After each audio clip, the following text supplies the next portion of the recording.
আসসালামু আলাইকুম। আমি ডক্টর নাজমুল। আজকে আপনাদের সাথে একটা বিষয় আলোচনা করব।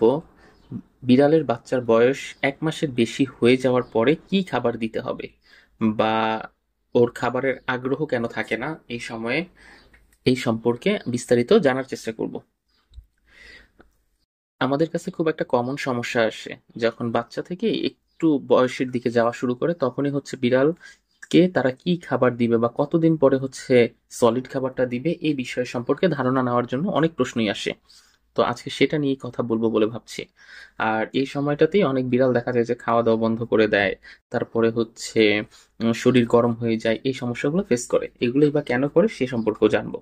বিড়ালের বাচ্চার বয়স যখন ১ মাসের একটু বেশি হবে, তখন ধীরে ধীরে সে মায়ের দুধের পাশাপাশি অন্য যে নরমাল খাবার আছে, নরম যেই খাবারগুলা, ওই খাবারগুলোর দিকে সে অভ্যস্ত হওয়া শুরু করতে হবে। কারণ ১ মাসের বেশি হইলে তখন আর শুধুমাত্র মায়ের বুকের দুধের উপরেই নির্ভর করা যাবে না। ওর বডির ভিতরে তখন এত বেশি পরিমাণ নিউট্রিয়েন্ট দরকার হয় যেটা কিন্তু শুধু মায়ের বডি সাপ্লাই দিতে পারে না। এই জন্য মায়ের বুকের দুধের পাশাপাশি শক্ত খাবার দেওয়া যাবে না, এই সময় নরম খাবারটাই। আর এই সময়ে বিড়ালের বডি টেম্পারেচারটা সাধারণত একটু বেশিই থাকবে। ওই বেশিটা কত, ১০৩ বা ১০৩.৫ এই পর্যন্ত হচ্ছে ওর বডি টেম্পারেচার উঠলেও এটা স্বাভাবিক, এটা কোনো চিন্তার কোনো বিষয় নেই। কিন্তু কখন হচ্ছে আমরা এই বিষয়টা নিয়ে আসলে চিন্তা করতে পারি যে সমস্যাটার লক্ষণগুলো আসলে কি কি হবে, যখন শরীর অত্যাধিক বেশি গরম হয়ে যায়, মানে ১০৩.৫-এর চেয়ে বেশি টেম্পারেচার যদি থাকে, তখন সেই স্টেজটা নিয়ে আমাদেরকে চিন্তা করতে হবে। তারপরে বিড়াল যদি এর সময় একদম খাওয়া দাওয়া অফ করে দেয়, যে মায়ের বুকের দুধও খাচ্ছে না, বাহিরের ওই যে আমরা একটু নরম খাবার দিচ্ছি সেটাও যদি সে না খায়, তখন হচ্ছে আমাদের চিন্তার একটা বিষয় এখানে দাঁড়ায়। তারপরে হচ্ছে বিড়াল যদি আগে যেমন, বিড়ালের ছোট বাচ্চারা কিরকম হয়, খুব বেশি প্লেফুল হয়, এক জায়গা থেকে আরেক জায়গায় খুব বেশি দৌড়ঝাঁপ এগুলো দিতে থাকে।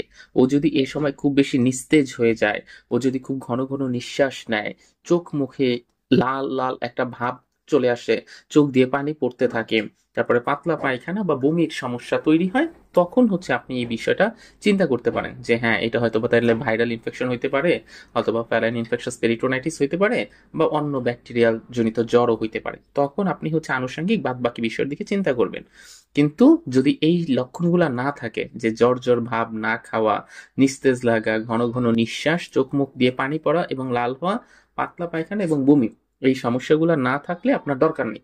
আর সবকিছুই হচ্ছে একদম নর্মালি চলবে। তো চলুন জেনে নেওয়া যাক এই সময় আপনার করণীয় কি। এই সময় আপনার করণীয় হচ্ছে যে একটু বারবার, দিনের ভিতর ২ বার বা ৩ বার আপনাকে ওর বডির যে টেম্পারেচারটা আছে সেই টেম্পারেচারটাকে মাপতে হবে। বডির টেম্পারেচার যদি ১০৩ বা ১০৩.৫ এর বেশি থাকে, তাহলে করবেন কি, একটা ওই যে তোয়ালে টাইপের আসছে না, তোয়ালে টাইপের ওই জিনিসটাকে হালকা একটু পানির মধ্যে ইয়া করে চিপে, ওইটাকে একদম যাতে পানি না থাকে ওরকম ভাবে চিপে, ওইটা দিয়ে ওর শরীরটাকে আলটিমেটলি মোছায় দেওয়ার চেষ্টা করবেন। আর সাধারণত ওকে এই সময় চিকেন স্টক যেটা আছে সেটাকে হচ্ছে পাশাপাশি একটু একটু করে দিতে থাকবেন। চিকেন স্টকের ভিতর কিন্তু প্রচুর পরিমাণে শক্তি থাকে, যেটা কিনা ওকে সুস্থ হওয়ার জন্য আরো গুরুত্বপূর্ণ একটা ভূমিকা পালন করবে। আর বিড়ালকে খুব বেশি ঠান্ডার জায়গায় রাখা যাবে না, কারণ বাচ্চা তো দেখা যাবে যে ঠান্ডা লেগে আবার নিউমোনিয়ার দিকে এটা চলে যাবে। এই জন্য খুব বেশি ঠান্ডা পরিবেশেও রাখবো না, আবার খুব বেশি গরম পরিবেশেও রাখবো না, ওর জন্য একটু আরামদায়ক হবে এরকম একটা পরিবেশে আমরা রাখার চেষ্টা করব। তো এটা আপনি আসলে বাসায় বসে এই যত্নটা নিতে পারেন। কখন হচ্ছে আপনি ভেটের কাছে যাবেন, যদি ২৪ ঘন্টা পর্যন্ত ও একদম কিছুই না খায়, তখন হচ্ছে আপনি ভেটের সাথে কথা বলতে পারেন। তারপরে হচ্ছে ও বারবার হচ্ছে মুখ দিয়ে আওয়াজ করতেছে, বা একদম নিস্তেজ হয়ে গেছে, পাতলা পায়খানা আসছে, বমি আসছে, বা হচ্ছে ওর শ্বাস নিতে কষ্ট হচ্ছে, তখন হচ্ছে আপনি চাইলে ভেটের সাথে আলটিমেটলি যোগাযোগ করতে পারেন। ভেট তখন আপনাকে আনুষঙ্গিক বিষয়গুলো জেনে একটা পরামর্শ দিয়ে দিবে। তো এই ছিল আমাদের আজকের ভিডিও।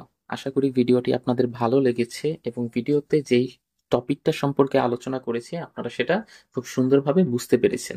যদি আপনাদের এই সম্পর্কিত কোনো কিছু জানার থাকে, আপনারা সেটা কমেন্ট বক্সে আমাকে জানাতে পারেন, এবং চাইলে আমার সাথে সরাসরিও কন্ট্যাক্ট করতে পারেন। স্ক্রিনে দেওয়া যে নাম্বারটা আছে সেই নাম্বারে কল করতে পারেন, অথবা এই নাম্বারেই হোয়াটসঅ্যাপ আছে, হোয়াটসঅ্যাপেও আপনারা চাইলে আমাকে নক দিতে পারেন।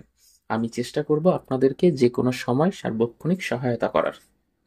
আপনারা চাইলে আমার ফেসবুক পেজ এবং গ্রুপেও জয়েন হতে পারেন। সেখানে সার্বক্ষণিক আপনাদের যে সমস্যাগুলো আছে সেই সমস্যাগুলো জানালেই খুব দ্রুততার সাথে স্বল্প সময়ে আপনারা রিপ্লাই পাবেন। তো আশা করব আমার সেই ফেসবুক পেজ আর ফেসবুক গ্রুপে জয়েন হয়ে যাবেন। ধন্যবাদ সবাইকে, ভালো থাকবেন। আসসালামু আলাইকুম।